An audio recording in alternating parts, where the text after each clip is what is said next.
আচ্ছা অয়ন্তিকা দি, ওয়ার্ল্ড ক্লাসিক্সে তুমি একটা খুব ইন্টারেস্টিং ক্যারেক্টার করলে এই সপ্তাহে। What was it getting into the character? Anna Karenina by Leo Tolstoy, এবং এই চরিত্রটা ওই সময় দাঁড়িয়ে লেখাটা কতটা ডিফিকাল্ট আমি সেটা এখন ভাবতেই পারছি না। দুটো কমন পয়েন্ট আমি পেয়েছিলাম। একটা হচ্ছে Anna Karenina is a rebel. Society যেভাবে এই মহিলাকে চেয়েছিল তিনি একদমই সেরকম কিছু করেননি জীবনে।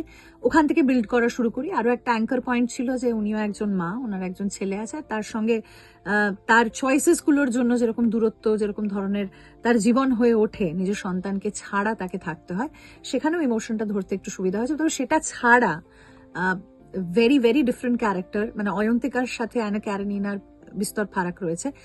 She is half of the Times intoxicated, নিজের পারফেক্ট ফ্যামিলি লাইফ থেকে বেরিয়ে এসে অ্যাবসলিউটলি বাইরে গিয়ে একদম অন্য রকমের একটা সম্পর্কে থাকা শুরু করে দেয়, ড্রাগ অ্যাবিউজ করে, অ্যাজ আই সেড, প্রচন্ড ইনসিকিউর, ভালনারেবল, স্কেয়ার্ড, ঠিক আছে, টু অ্যান এক্সটেন্ট সাইকটিক বলা যায়।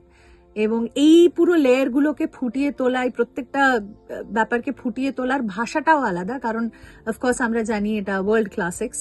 সো এবং বিদেশি যে কোনো চরিত্র তারা যেভাবে তাদের ভাব প্রকাশ করে আর আমরা যেভাবে করি, দুটোর মধ্যেও একটা তফাৎ রয়েছে। So it was A difficult character. আমি জানি না আমি কতটা জাস্টিস করতে পেরেছি।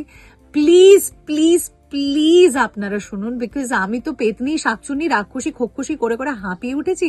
আপনাদের খুব ভালো লাগে, আপনাদের মন রাখার জন্য, এবং নিজেও ভালোবেসে করি। তবে হাত জোর করে বলছি একটা শিল্পীর দিক থেকে যে এইটা আমাদেরকে খোরাক দেয়।